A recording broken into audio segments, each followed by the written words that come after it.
Play and history are the two key words of the project called Playing with History, which was launched by the Pianura Bresciana Foundation in collaboration with 5 different European partners.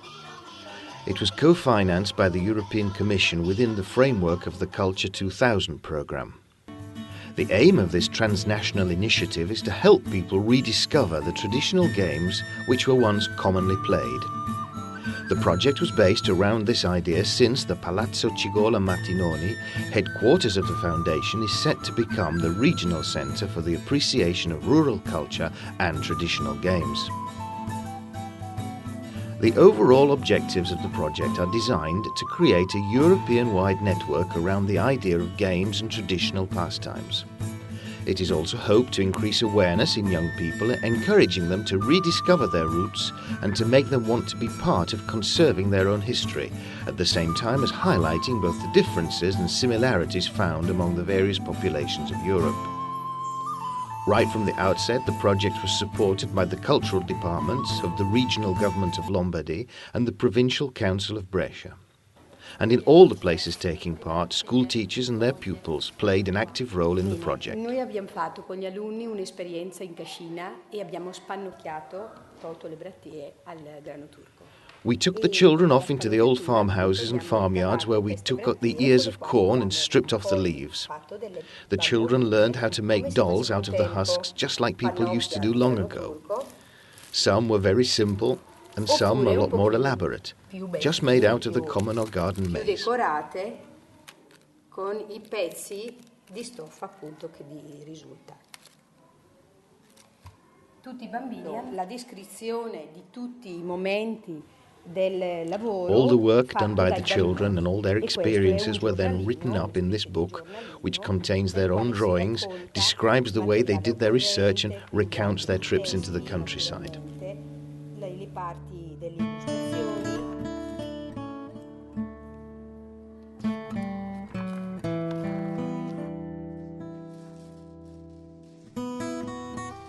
Teachers and pupils had to interact with their families, with their own grandparents, and in many instances go into care homes for the elderly, where the enthusiastic residents helped contribute to the research.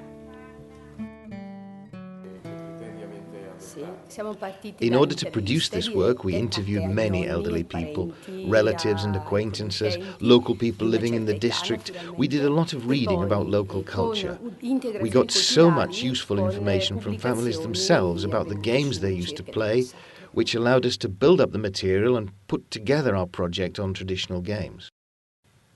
In the end, we had gathered together a vast array of material, writings, drawings, photographs, videos and games, all of which were put on display in the 2 days of the final event. This is the first stage in moving towards our more important objective, which is the opening of the Centre for the Appreciation of Rural Culture and Traditional Games, which is programmed for the end of 2007. Questo è uno scherzo che usavano I ragazzi nelle strade buie quando This is the trick which boys play on girls to frighten them in the dark streets. When the girls pass by in the dark, the boys light up the pumpkin and the girls are frightened and run away screaming. E vedevano questa zucca e allora scappavano, si mettevano ad urlare.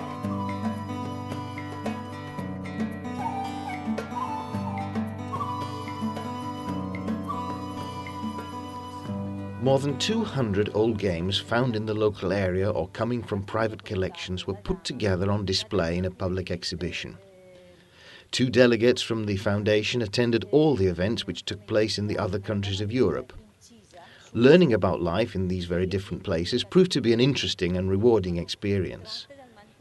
The project now boasts its own special internet site, www.playingwithhistory.info, a book written about the various games, and a DVD which describes the research work undertaken and features the events organised by the different partners in the project.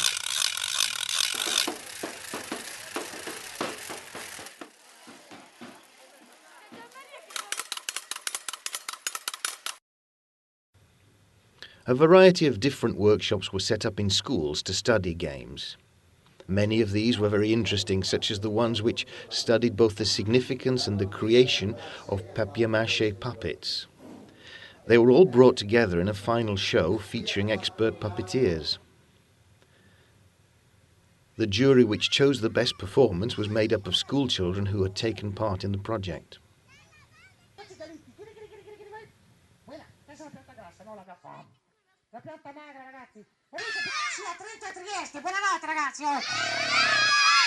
Ragazzi, tutto tranquillo, voi siete lì, io sono qui, la pianta che si... Mamma mia! La pianta...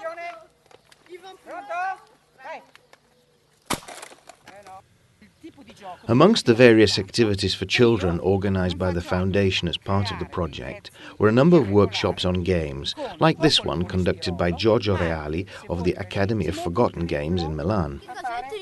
He delighted young and old alike with games made largely out of recycled material. The overall aim of this experience was to build up an educational project which encourages children or adults to make their own games, finding or inventing new rules to play together in company, rediscovering the challenge of healthy and enjoyable competition. Bravo, un colpo, un tappo, vai. 2 colpi, il gioco è bellissimo. Te lo do per culo questo, 3 biglie, ma solo proprio per simpatia. There were many opportunities to learn how to play largely forgotten games such as marbles. Experts were on hand to lead the workshops and to show the children what they should do.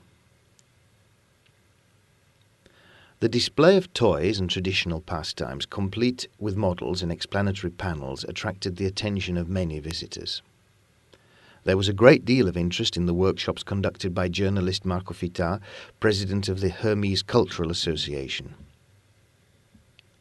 He explained to the young people the rules of games played in times of old by the ancient Egyptians and Romans. Bringing together both educational and cultural values, this was a rewarding way of comparing past and present. Possono solo saltare, ma non scambiare. E se fossero 3, neppure saltare. 1, 2, 3 mi mandi indietro, sì. No? Com'era? Così. 2, 3.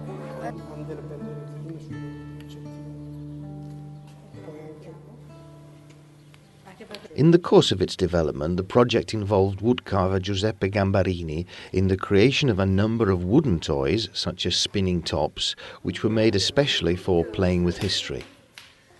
This will no doubt continue and be further developed in the future.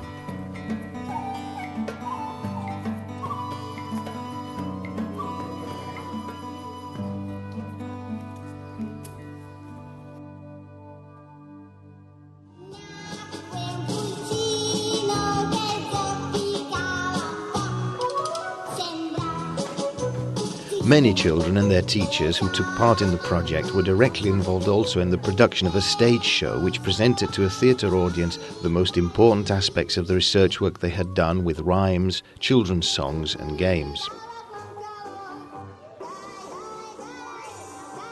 The final European event, which took place in Cigole in July 2006, was entitled Common European Roots in Games and Historical Traditions. It enjoyed a remarkable success with the public and created a valuable opportunity for interesting cultural exchanges. The aim of the Playing with History project is to create a network of organizations throughout Europe to promote and focus attention on games and traditions, encouraging adults and children alike to discover their own history and the common cultural roots which we share with our European neighbours.